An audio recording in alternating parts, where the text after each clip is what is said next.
This is The Express with Gary Allen, your 360-degree view of the world.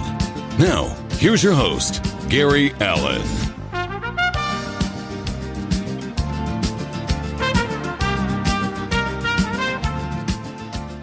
And good evening, everybody, and welcome to this episode of The Express. Gary Allen with you. I hope all of you had a wonderful holiday Christmas season. It was extremely interesting for me, to say the least. I got to see my grandniece. I got to meet my other grandniece. I got to see family that I haven't seen in a whole lot of years. But I hope it was a very good holiday season for all of you, whether you celebrated Hanukkah or Christmas or one of the other festive holidays during this particular time of the year, the end of December, beginning of January. It is good to be back, although I will admit, I've been a little lazy this last 3 weeks, not doing much of anything to do with the radio show or anything. The website is just about complete. It'll be done in about another week to 10 days.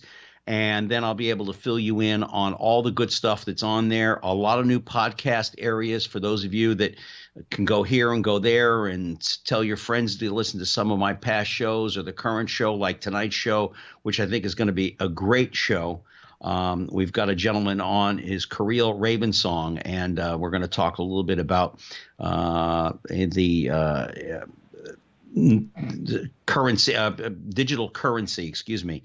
My brain is getting a little lazy too. Also remind you can find me on Facebook at Gary Allen, A-L-A-N, not the country guy. You can also go to youtube.com and go to Gary Allen Express. This program repeats itself on Thursday nights at 7 o'clock on Diversity Broadcast Network, and I'm excited about that. Also on progressivevoices.com. And again, like I said, once the new website is up and running, you're going to be able to check out some of the other places where you can go and send your friends. Of course, you can go to TuneIn. And then EW has some interesting news. Keep up with us on tmvcafe.com for all the latest information as far as some of the new stuff that may be coming down the line. So we're kind of excited about that. Again, I hope everybody had a great holiday season. And Randy, I know you're out there listening in. And again, everybody else, sit back, relax. I think tonight, again, we have a very interesting show for us. Kiril Ravensong is our guest. He has a background in psychology and education. This gentleman is really a Renaissance man. For all the guests that I've ever had on this program, this gentleman is amply qualified in a number of areas, of which none of them have much to do with each other to a certain extent when I tell you. For a while, he was a Zen Buddhist in a monastery. He's an ordained monk. He has worked in Hollywood as a science fiction film writer, and now he is currently working with Bitshare, which is sort of a form of Bitcoin. We're going to get into all of that. I've read a number of articles, one that Kiril sent me, and I'm still upside down on it. I'll admit, folks, I went to college. I have a good education, but I am not an economist in any way, shape, or form. So without further ado, let me introduce this gentleman to you, Kiril Ravensong. Kiril, welcome to the program. Thank you so much, Gary. It's great to be on. As I said, you have a very eclectic background. And before we get into a Bitshare and a Bitcoin and the wallet and everything else and the hero, I first want to talk to you about you. And did you grow up in a family where looking back and retrospection of oneself was part of your life, where you wanted to learn more about who you were in relationship to the world? Because, to become a monk and to spend time in a Zen Buddhist monastery is not something that everybody does every day. And even some of the most religious people on earth don't necessarily go in that direction. So is that in line with the psychology background that you have in education, searching for who you really are inside or who you really were, to discover better parts of yourself, to acclimate yourself better with society? I would say, from a funny perspective, first of all, I never grew up, right? So that's the first thing. Okay. All right. Well, you're along with all the rest of us then. I would say no. I've always been an essence person. I've always basically been exactly as I am now. my intense curiosity was why everyone else was so busy pretending to be something they obviously were not. Mm-hmm. And so that's what spurned the quest for knowledge. And I guess there were certain things that came up in my life. Like I remember the very first time I saw a homeless person in New York City. Mm. For me, I thought it was an isolated thing. I thought, oh, here's this gentleman. I turned to my mom. It's like, oh, let's get him some food and let's take him home. To me, the solution was very obvious. He's homeless. Let's get him a home. He's hungry. Let's get him some food. And the reply was very eerie. It was said, well, we can't because there's so many homeless people. We couldn't possibly take care of them all. And just the idea that we would allow a human being to suffer when all the resources in the country could easily solve the problem in a year without problem, it started to get me thinking that we're allowing suffering to continue that we know how to solve, and somehow there's something missing. There's like something not quite connecting, and it is that disconnect that pushed me into my quest for truth. You know, it's funny. I remember growing up, and my father always, with all of us, and there was 9 in the family, always told us, you better learn in school. You better take care of yourselves because there are people that live on the streets. Now, I never saw them. You know, I was very fortunate. I grew up in a middle-class American family, so I never really saw that. I didn't grow up in a big city. I did see that later when I did live in Los Angeles and Chicago and other big cities throughout this country. And, of course, you see it all over the place now, and it's one of the great shames of our generation that there are people that are homeless, many of them not by choice, sometimes by the fact that they were laid off and everything. And I think it is a great thing. And I admire you. I don't know you that well, but I admire you for that because I feel the same way. And sometimes I'm a very spiritual person. And sometimes I say, God, why is this happening? You know, it's like animals. Why do they suffer? Why is this always going on? But and I don't, I don't have any answers for it, but it is a great shame. But no, we cannot take care of all the homeless because there are a lot of homeless people that are out there because that's where they want to be. They don't want responsibility for anything. And therefore, that's probably a small majority of them compared to the families and the children, and you see it every day. What were you able to where did the Buddhist monastery come into things in your life? How old were you at that time? I was 28 years old when I entered, and I never became a full ordained monk. I'm what's called a lay ordained monk. Mm-hmm. So that's difference. Still allows me to be a householder, have property, get married, and all of that. It's kind of like in-between step. I didn't know monks. Step. I thought, your perception of what a monk is someone who is in meditation all day long, and you hear the songs that are sung, but basically there's silence. So that's not the truth, huh? Yeah, I mean, you'll notice Buddhism itself tends to change as it acclimates to the culture that it's in. Buddhism is ultimately could be considered a form of medicine. So in the monastic life, it's quite exquisite. I mean, you wake up before the dawn, you start with meditation, and while you're meditating, the sun rises, there's music, there are gongs, there are all these specific accoutrements of life. It's very, it can be quite romantic if you have the stomach for it.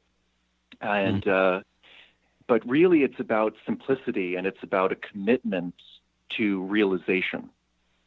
And this realization becomes very much, as our teachers say, on a need-to-know basis. If you don't really need to know the truth, your mind will be entertained with surface thoughts and with the surface reality. But as you grow hungry for truth, which by itself is a very rare circumstance. So when people ask, like, why did I do such a thing? Well, the truth was I tried everything else, and nothing else worked. Buddhism was the last place I looked. I will assure you, I had actually, it didn't match my Judeo-Christian background. So it was only because I had literally tried everything to figure out what was going on in me. That was causing me to not be able to accept my society. I wasn't rebelling at all. I was really trying to fit in. Right. But I just reached a point where I could not move forward anymore. I was working 3 jobs. I was married. I was doing the whole thing that I guess young people are supposed to do. I was doing everything I was supposed to do. Right. And I'd never been more miserable, more trapped, more dead. Couldn't make my life work. I'm a smart guy. I'm hardworking. But, I just felt unbelievably stuck. And my situation was continually getting worse internally, no matter what I did externally. So going to the monastery was the last thing I could think to do. And at the time, my wife was in profound support of it and really helped me to make that leap. Cool.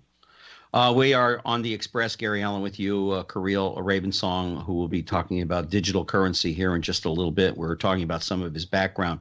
You talk about, you said the word, what I was supposed to do when you were at that age. The white picket fence and the family and the going off to church on Sunday doesn't necessarily fit everybody's mold of who they are and what they are. Now, as I said, I'm a very spiritual person, and I've been trying to find, honest to God, Kiril, for years, a way to pay back to God for, to bring more glory to him. And every time I reach out to a church or I reach out to a place, it seems like I get ignored. So I'm just sort of going down my path, and hopefully something will open up to me. God will present it to me. But yeah, I can tell you that I'm not a 9-to-5er. I cannot work in an office.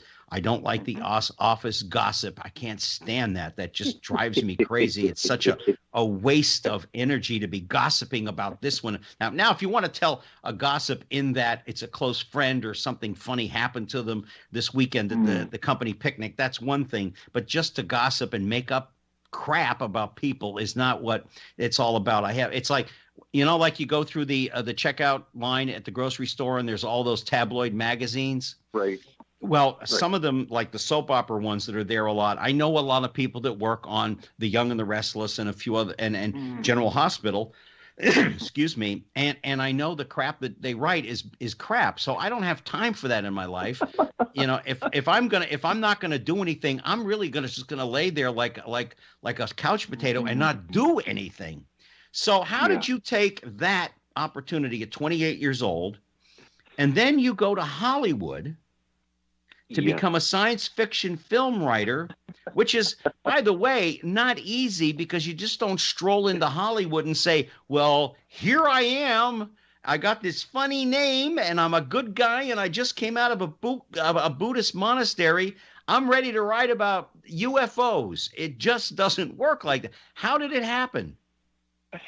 It pretty much worked like that. What? There's a crazy story that, it's just one of those things. I have to say, I mean, it's a very long story, but it basically boils down to, I made a decision when I was at the monastery, and I had discovered writing while at the monastery, and a long story of coincidences and disasters. It's too much to go into for this program, but suffice to say, I basically, through a series of coincidences and what I later discovered was my key to opening up all the impossible things in the world, was going into pure, unquestioning service while holding in the back of my mind what I really wanted to do and not settling for anything but that. Oh. And it was just one of those stories where I met 2 producers, one for Broadway and one for film, ended up being in service to them. They ended up bailing me out of a huge amount of trouble, which I got into at the monastery. It's what ended up ending my brief career. Wait, time out. Time out. How can you get in trouble in a monastery? Oh, Lord, man, it's amazing. When you reach a very meditative state, you can act in a way that is quite appropriate in that setting, but does not match what is necessarily legally responsible. It basically boiled down to a very, very severe argument, a very deep disagreement between myself and some of the monks at the monastery. And I basically wanted to kind of prove a point, so to speak. I believe that they were being anti-materialistic to the point of stupidity. Really, really silly things can happen when you live in isolation. You take yourself too seriously.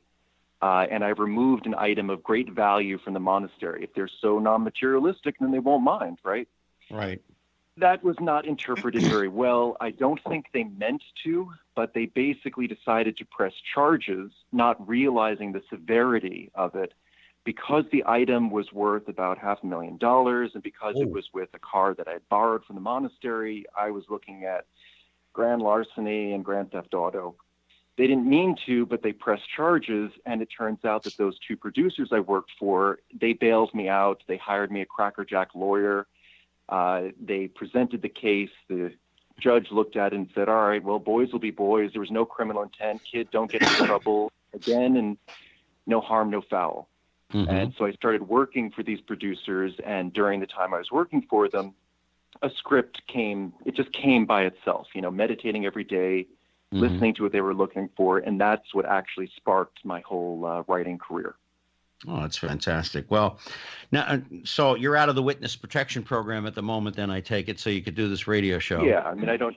Yeah, no, I'm all good. I've never been convicted of any crime. I'm good with the law, and I've learned my lesson. That's okay.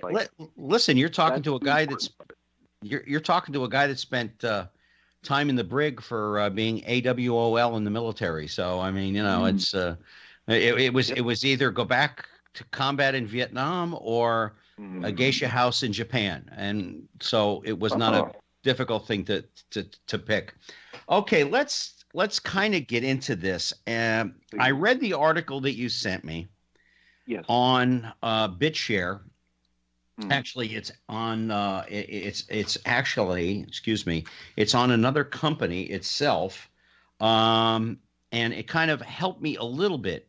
But I'll be perfectly honest with you. And one of the exciting parts about having you on is that every day in the news now, I saw something on the ABC News headline news the other night about Bitcoin, and where it's going and what it is. Explain to me, as if I'm a 3-year-old, and just explain it, because my audience is by far more intelligent than I am. Gary Allen with you here on the Express. I have Kiril Ravensong with me, who is an expert in the area of digital currency.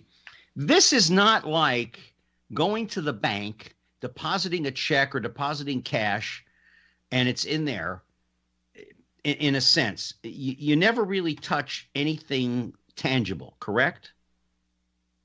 Well, all right. So let's take a step back for just a moment. Before we get into cryptocurrency, let's just get a quick reminder about our current monetary system, right? Okay.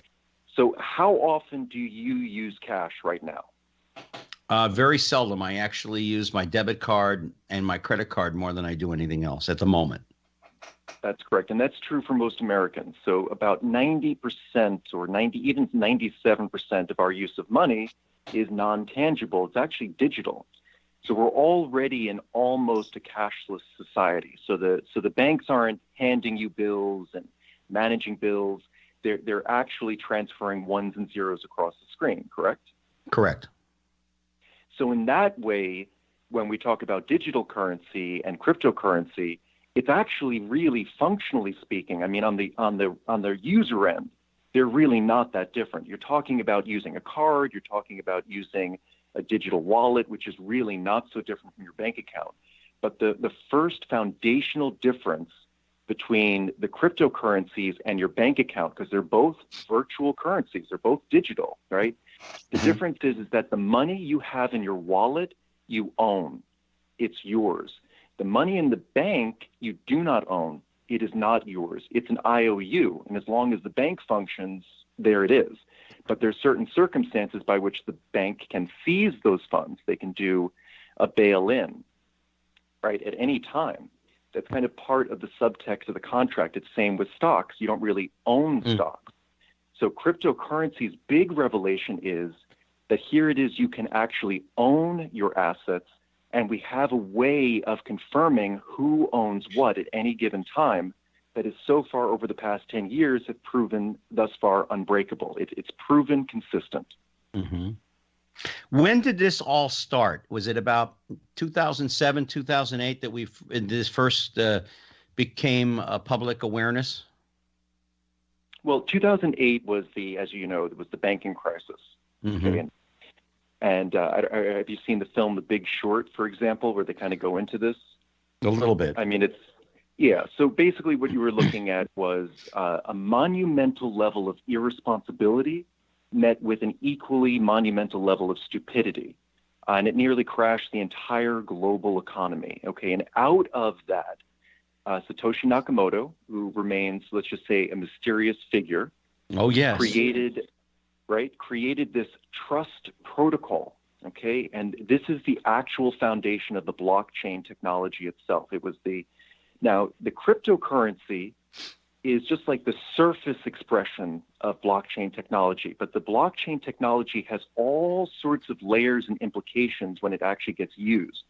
So just think of like cryptocurrency as like the first immediate expression of how blockchain technology can be used, but blockchain technology itself can be looked at as a massive upgrade to the internet itself. It's like Internet 2.0. So whereas the internet was used to transfer information, blockchain can now transmit value, right? So in the same way you can send an email, you can now send an instrument of value. You can send money, you can send a receipt for labor, you can send a receipt for gold, and you don't need a third party to verify. Even two parties that don't know each other can feel assured that because of this trust protocol, that the transactions will occur exactly as stated. But where is the investment kept? In other words, for me to buy shares of Bitshare or Bitcoin or buy that currency, where does my money go? Because there is no central bank. I mean, there is no Bank of America or Chase or whatever.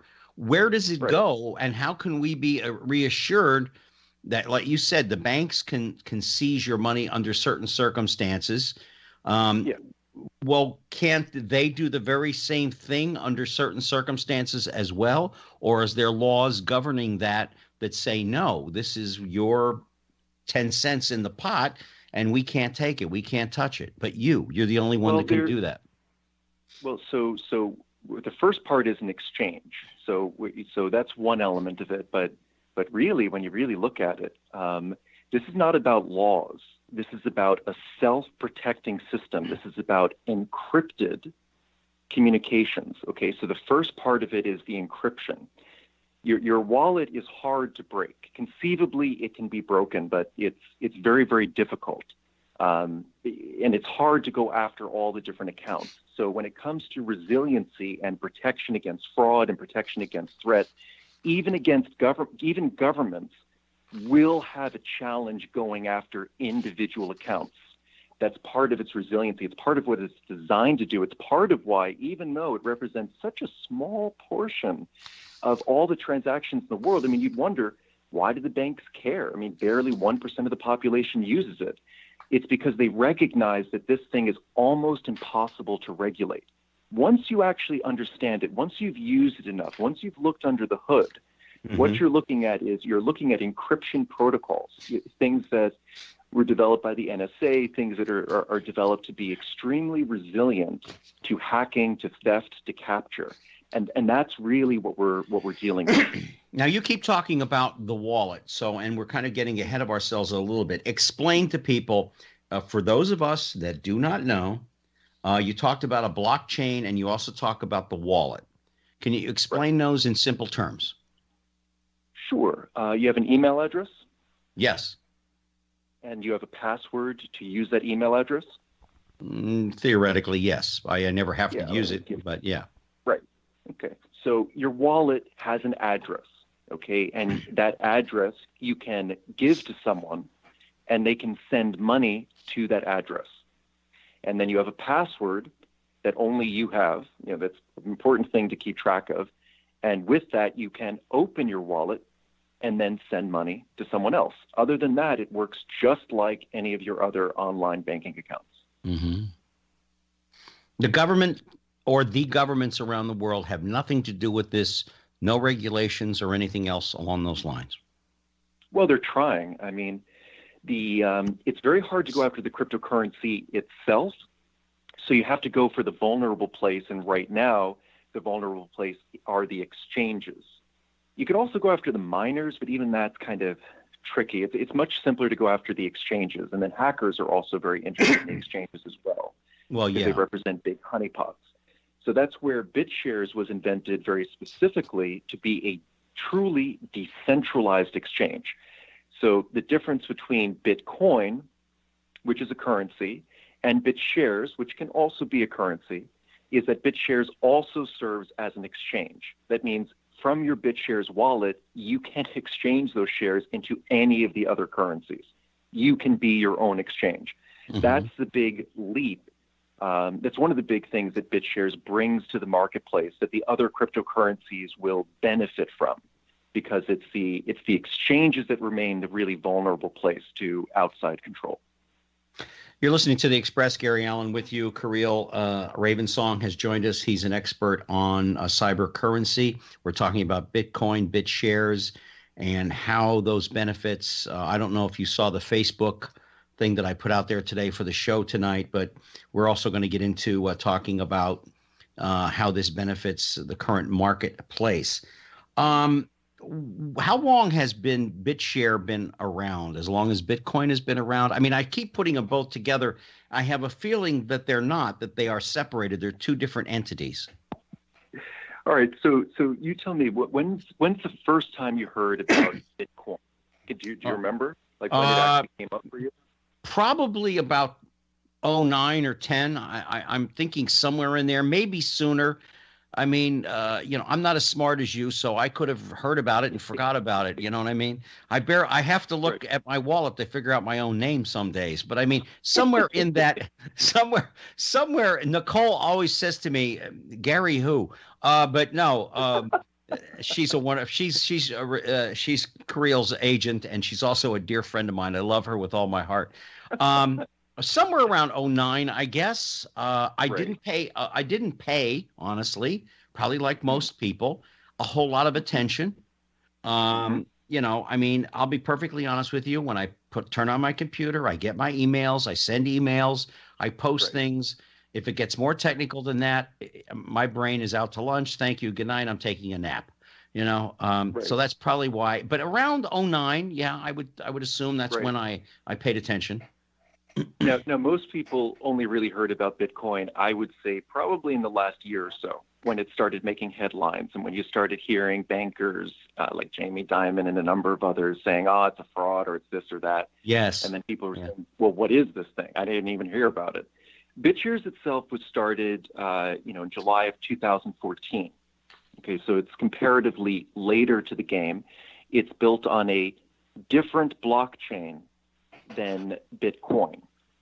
So there are different expressions of the blockchain technology, and it does get a bit technical, but you can think of it as each blockchain kind of has its own functionality, okay, and each coin has its own purpose.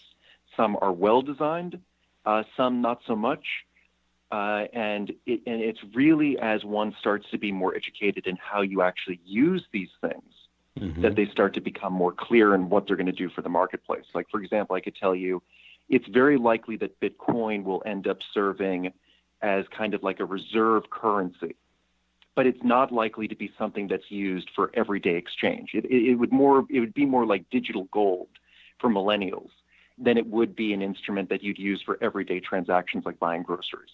Mm-hmm. Now, are there different denominations, like we have the $5 bill, the $10 bill, the $20 bill, etc.? Are there different denominations? Now, I saw on the Bitshare's website, I think it was the website, where you show the currency exchange rate for like Germany and England and France, etc., etc. And you can go on there and you can check that out. Is that the currency that we're talking about? So I have a better understanding of this. Is that what we're talking about? The levels of currency that one can buy at a certain price and put it in your wallet? Am I starting to get this? You're getting there. You're getting there. It'll take a while. That's okay. Most of the currencies that you're describing, those are all issued by various central banks. So you'd have to convert those currencies into a cryptocurrency. And then what Bitshares is brilliant at is once you're in cryptocurrency, whether it's Bitcoin, Ethereum, Litecoin, you can exchange those using the Bitshares platform or any of the other more centralized exchanges. But what you're really looking at is you're looking at two completely different economic systems. And what we'll start to come to realize is, from the standpoint of the cryptocurrencies, we can obviously coexist with centralized banking. Cryptocurrencies does not have any problem with it. But the centralized banking is not going to be able, in my opinion, to coexist with cryptocurrency. And in this way, they're kind of exclusive. Okay. When I buy something and you said it has to be exchanged, say I buy $100 worth of I want to exchange it for French English, not English, but the French English money, which is different than the American. Right. But then it has to be converted into what shares. I mean, when I go and first you got to have an account, I guess. First of all, right. So it really, we can get theoretical, and then it can get kind of confusing, or we can kind of keep it into like the actual use. So it just depends. Literally, like this doesn't really lend itself well to theoretical discussion, because we're actually coming to very advanced new economic theory. So this will get it. The theory will get pretty advanced pretty quickly, but the usage is super simple. So it's more like, what do you want to do? If you want, if you want euros, you can go to a regular exchange. There are tons of regular exchanges where you can exchange one central currency for another centralized currency, and you just look up the exchange rates. You can do it at your bank. There are various institutions that do that. When we're talking about cryptocurrency, you're talking about a completely different economic form. Mm-hmm. So, you have the relationships between various cryptocurrencies. And then you have when the cryptocurrencies, when you're trying to cash them out and you're trying to get them back into whatever regular currency you're looking at. Mm-hmm. Now, is the currency that is in my wallet, which is like the savings account, if I can just put it into simple terms, Kiril, just bear with me here. We're talking to Kiril Ravensong, who's an expert on Bitshares. Gary Allen with you here with the Express, and I'm glad all of you are with us here. You have $100 in your wallet of Bitcoin, Bitshares, okay? Now, is that amount the same as anywhere, and that amount doesn't change or devalued or increase depending upon what country you're with?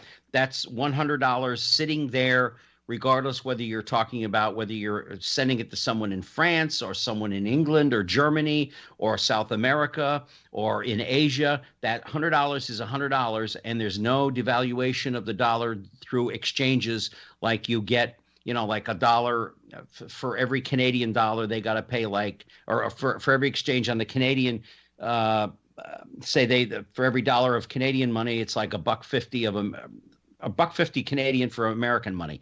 I'm really getting lost in my own stuff here, but the exchange. No worries. Let me help you clarify. Okay? Please. So, yeah. No, this is perfect.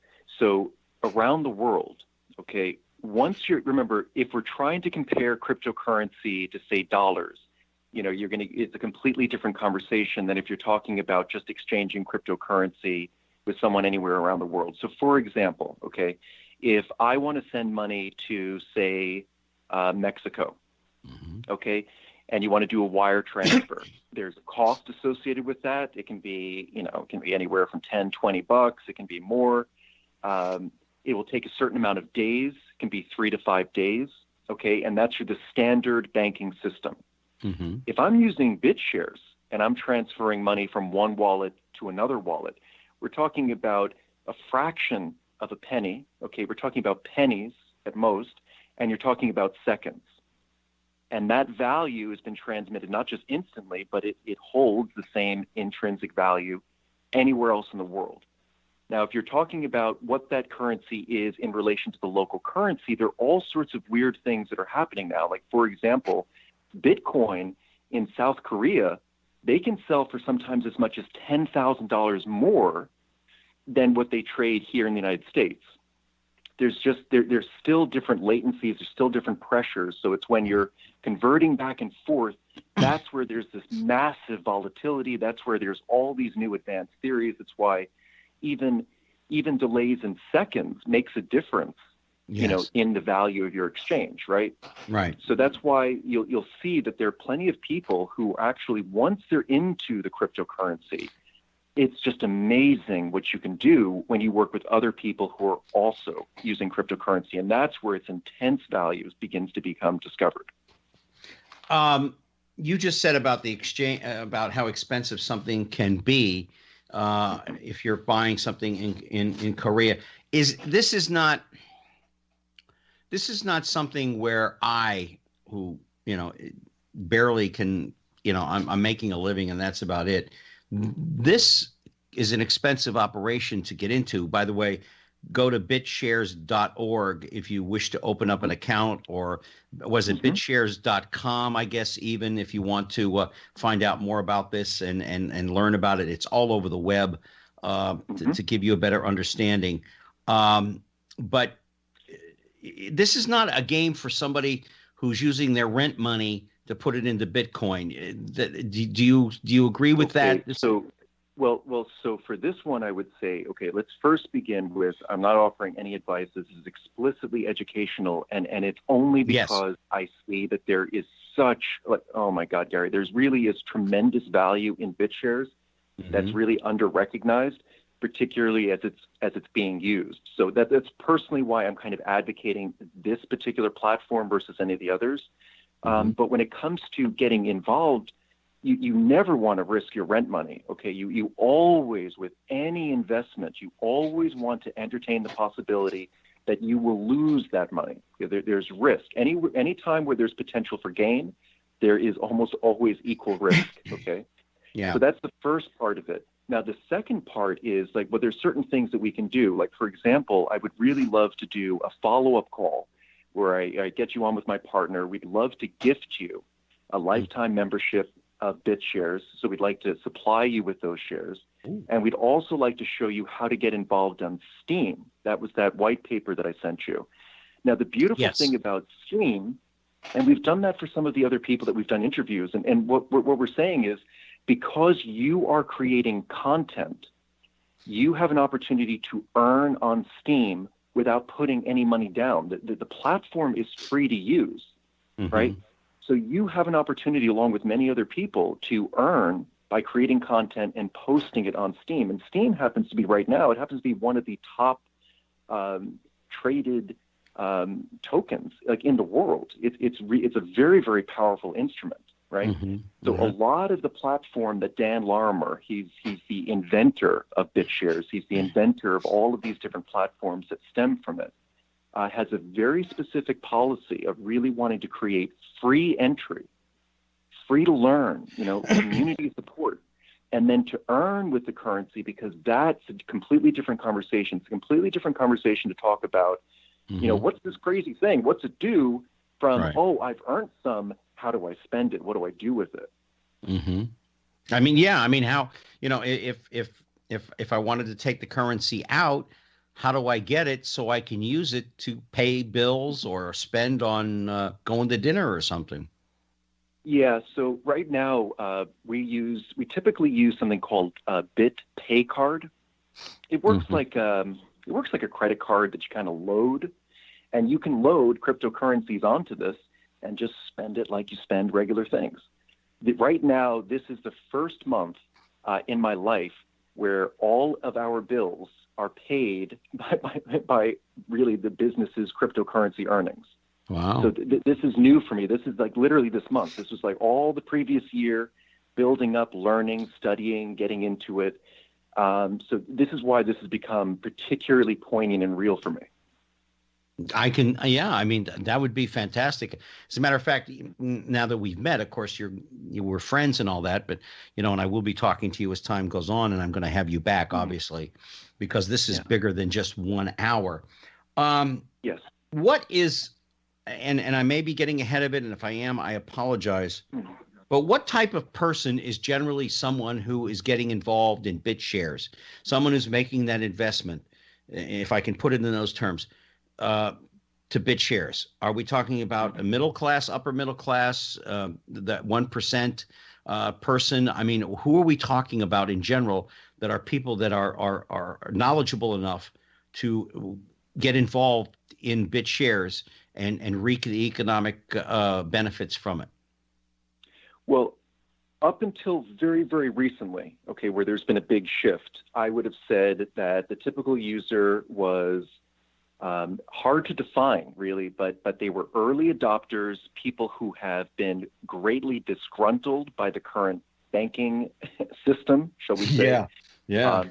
You know, and are really looking for just a storehouse of value, and it's kind of driven from a recognition that we actually have it really good in this country. Okay, we have this country, I know, has its challenges, and I know we get very frustrated, but there's a lot of really great things. We have a tremendous opportunity here.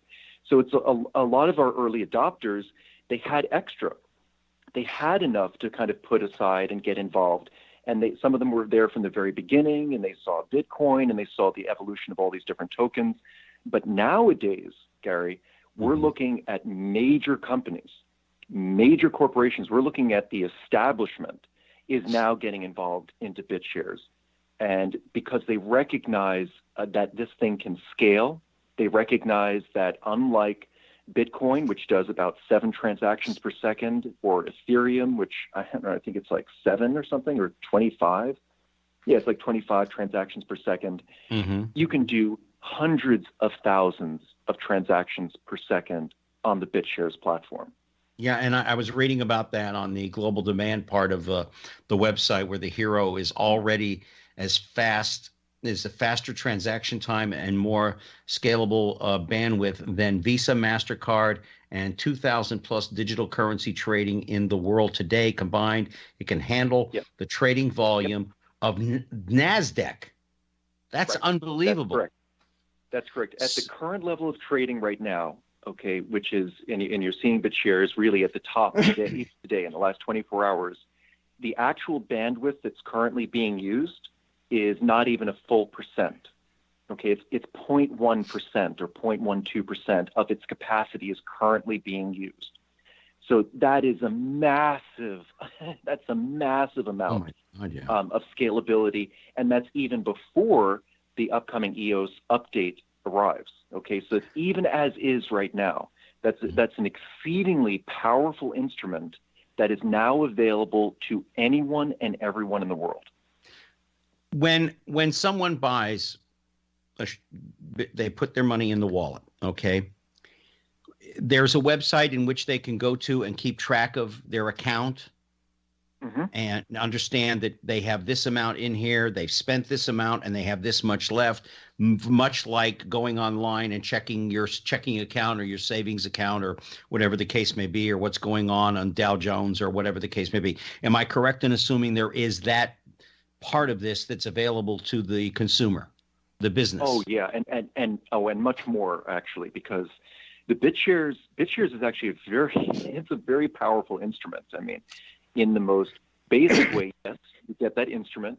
Okay, you also get a whole dashboard that looks like an economic fighter jet. You know, it just has an incredible amount of information right on it.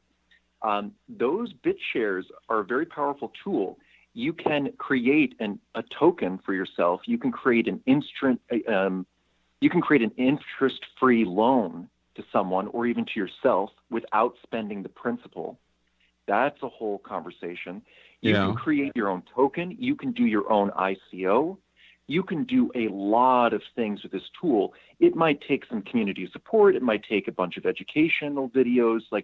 It can take a bit of a learning curve, but what you're really doing is you are taking back the very power of money into your hands. That's what gets people excited about cryptocurrency in general. It's the ability to recognize that there is no such thing as money without human effort, without human value, without human capacity. Yeah. So there's no reason to delegate that out to someone who might not even have your best interest. It makes much more sense, instead of trying to make regulations, and making rules, if you can create a system that empowers individuals. If you empower individuals and individuals can act rightly, you will get a better result than if you wrote all the best laws in existence. We're talking to Kiril Ravensong, who is connected with BitShares. He's an expert on crypto currency. You're listening to The Express. Gary Allen with you, and Kiril is. Now, as far as my learning curve on this, I'm afraid I'm going to have to become your grasshopper, and you're going to have to teach me, because man, this is like. This is like my separation papers from the Air Force. It's confusing, but I do want to talk to you guys about all of this, and I want to have everybody. I have some other people lined up as well through Nicole to talk about this. So I mean, this is something that I think everybody. Is this the way things are going to go? I mean, you and I talked about this the other day. Yes. That a lot of countries are trying to put blockage in there and stop you. Is that just that they don't want you to succeed, and and they don't want they like the old ways of doing things? Is this what is eventually going to be that Star Trek situation of currency, where we don't have to carry around anything except maybe a piece of plastic, and from that we can obtain everything in the world? In essence, although I will say it looks to me like there are two very different ways to arrive at roughly the same structure, and it makes a difference how we get there, okay? There's one way where we celebrate the individual so that we can have strong society, and we encourage education, and we encourage the sharing of knowledge. One of the things I love best about cryptocurrency in general, and Bitshare in particular, is that the metadata of the clients, in other words, all of your user information that banks and many other companies hoard, that information gets reflected back, okay? That's a very powerful freedom of information. That's very, very different than the other track where, I don't know, some one world cashless society is forced upon everyone, and we don't have control, and it's totally opaque, and we're left helpless, okay? Those are two very, very different scenarios, but they do lead to the circumstance in which war doesn't make sense anymore because we're all so interconnected. It makes sense that we have to evolve. We have to solve problems, as Albert Einstein said, at a higher level of consciousness than created them. It's just that we have to make the choice ourselves. Do we want to level up? Are we willing to get comfortable with mathematics? Are we willing to get brave about taking back responsibility, even though it's scary and confusing and, it's kind of hard at first? We said the same thing about email and internet, right? We said the same thing when the automobile was invented. We said the same thing about all these things, okay? But it comes about quite regularly that a new innovation comes, a game changer, and society is given in each one of these an option to be passive or active in the acclamation of the change that it brings. And yes, and I know people are highly reticent about any change at all into their lives, and corporations and countries in particular don't. I'm not even going to ask if our current president is involved in this, because I don't think he can even figure in that particular area. There was, I just don't think he has the smarts for it. You're listening to The Express. Gary Allen with you. Kiril Ravensong from Bitshare has joined me. Let's talk a little bit about, I know on the website it talked about how BitShares and Bitcoin are superior to, and there are reasons for it. Number one, price stability. Stability, yes. The prices never change? Like the stock market goes up or down? No. It's that because of the way the BitShares platform is built, you can create tokens derived from the BitShare that has a stable growth pattern. Okay, so the BitShares itself can soar in value, but the tokens derived from it can remain stable. Something with like, I think they figured out a great token that grows about 5% in value every year, irregardless of the up and down of the underlying BitShare. And that's a very, very powerful tool. That's what actually makes it so usable. The other element that's, I guess the other element that makes this really interesting is that as you start to use the BitShare platform, it starts to kind of crack open the mind to recognizing what money is. So really, you have to think about it. Our current monetary system monetizes debt. Okay. But for example, a small town using Bitshares, that's a complete revelation. You're talking about you could monetize labor, you could monetize land, you could monetize all sorts of things, use them within a small community, keep a lot more of the wealth in. So it's not just like stability as some sort of abstract. You could create social and economic stability in your town just by arranging these tokens in a way that's not so different from what you're already doing. That's where the use cases that you'll see that really put this stuff on the map. And the other one you'll see whole corporations, whole companies. They'll be bringing people onto the Bitshares platform to create unique marketplaces. And because you're creating these unique closed systems, you can maintain stability yourselves just with agreement and just with voting privileges, separate from the rise and fall of all of the markets, including the cryptocurrency market. So in other words, besides the currency aspect of this, the platform itself can be utilized to benefit other areas where it has nothing to do with currency. That's It's correct. like a spreadsheet can be used for a lot of different things other than just what you would do for your business to see how it's going or growing or whatever the case may be. It can be utilized, probably changed a little bit for each particular instance, but it can be utilized in so many different aspects of our life to make life easier for all of us. Now you're cooking with fire, Gary. Oh, please don't tell me that, because then I'll get a swelled head and nobody will be able to talk to me. You also say that you're not vulnerable to hackers and thieves. How is that? Well, not as, so there always are vulnerabilities. It's just not really worth it to a hacker to hack an individual account. It's like there's so many different accounts, they're like grains of sand. So that's not really worth it for a hacker. What is worth it for a hacker is anything that's centralized, okay? Like, for example, the SEC was hacked. Oh, that's awkward. They were hacked a year ago. Does that mean that there were some groups running around with insider information for a full year? Oh, that's very uncomfortable, right? But that's the truth of the situation. Almost all centralized databases, almost all centralized exchanges are vulnerable to hackers because there's such a big payout. Wherever there's a big payout, you will find motivated parties who will just keep at it. But, for your individual wallets, and you'll notice when it comes to actual wallets and actual currencies, most people have reported no difficulty with it. It's usually at the exchanges that people have problems, or when they engage in scams. And there are a lot of those because it is still so unregulated.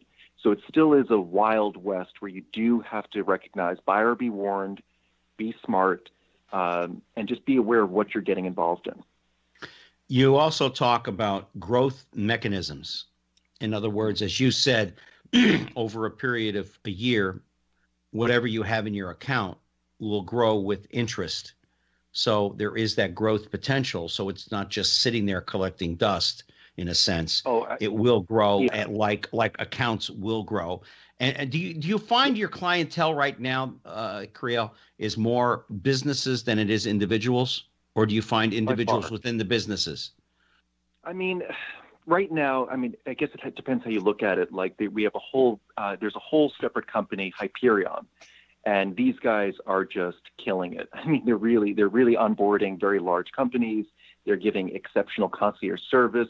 They're giving connection to the actual developers, which is priceless. Okay, so obviously that's kind of out of the price range of most people. That's why people like me come on the radio who basically share with you the same information. It's a little bit more distilled. Many of the companies that Hyperion's brought on have tried other cryptocurrencies and just couldn't get it to work at what they needed to do, so they turned to Bitshares. So there's that level of it. My personal focus these days is on very broad education and also doing smaller examples on the small town level or the community level, which is kind of my prime passion. I really want to see people use the currencies to support a much more natural way of living. I really think that land is the only storehouse of value that really has any relevance for us. It's where food comes from. It's where our water comes from. And when you have land and food and housing, communities thrive. You see a type of social stability. You see baby boomers or the celebration generation, as they're called, right, and millennials getting along together. So these use cases are much more individuals banding together in communities because it's a little bit complicated, a little bit cumbersome. Unless you're a large organization, you're very well versed. And then there are the hobbyists who are starting to realize the inherent value in it. And they're also forming groups and clubs. So that's kind of the spread of people that we're in service to right now. We've got about 5 minutes left in the program. Yep. Kiril, I've butchered your name left and right. And I know and Nicole does the same thing. Kiril Ravensong has been our guest. We got about 5 minutes left in the program. This is not a Ponzi scheme. This is not a fraud being perpetrated on people that 10 years down the line, you're going to be without money. With a couple of minutes that we have left on the program, what do you want people to take away? Because I'm going to call Nicole in the morning. I'm going to get you back here in the next month or two because I have some other people coming on too. It's if you're willing to come back. But what do you want people? What do you want people to take away from this quick hour that they will be able to, and where can they go to get more information? Correct. So as you mentioned, Bitshares.org, and you can also go to the billionherocampaign.com. That's a great place to go because that can show you some of the information about some of the implications humanitarian way that are being worked on. But the big takeaway I want to give to people is that the Bitshares platform is definitely something to look out for. It is definitely something that you will be hearing more of. But ultimately, these technologies are just tools, okay? They're just instruments. The real power is in us. We are the power. We are the answer that we're looking for. This is a time of great change and great chaos. I think this year might be one of the most chaotic years honestly, since the 2008 meltdown, because so much is happening. Oh, yeah. And it's not to be a bringer of bad news. It's actually to say, hey, look, there is something happening here with this blockchain technology that is good for us, that really empowers the individual. Now's the time to start getting to know your community. Now's the time to start pumping up and getting educated and getting aware of these tools. And more than anything, just kind of finding your tribe and finding that passion project, because the money is here to do all of the projects that fulfill our life purposes. I want to thank you so very much for taking your time and having your patience with me, Kiril Ravensong from Bitshares. He's become a fast friend with me, and he's going to start teaching me more about this. He's going to be coming back on along with other members of Bitshares in the future. And I just want to thank you so much, Kiril, for taking the time to join us here on The Express. Thank you very much for your good works, Gary. Well, I'm going to be calling you in just a couple of minutes, but I want to thank you. And I want to thank all of you out there, my listeners, for taking the time to join us here on The Express. Next week, we'll be back with another great show. Keep in mind, go to my Facebook page, Gary Allen, A-L-A-N. You can also catch me on YouTube.com, Gary Allen, The Express. This program will repeat itself Thursday night at 7 p.m. on our sister network, diversitybroadcastnetwork.com, and a bunch of other places, Progressive Voices, Tune In, and some other good things coming down the line. So until next time, and I'm certainly glad that you could take time to join us, but until next time and until next week, please take care of yourselves and each other. God bless. You've been listening to The Express with Gary Allen. Join us here every Tuesday night at 10 for more captivating talk with Gary Allen. See you next time on The Express.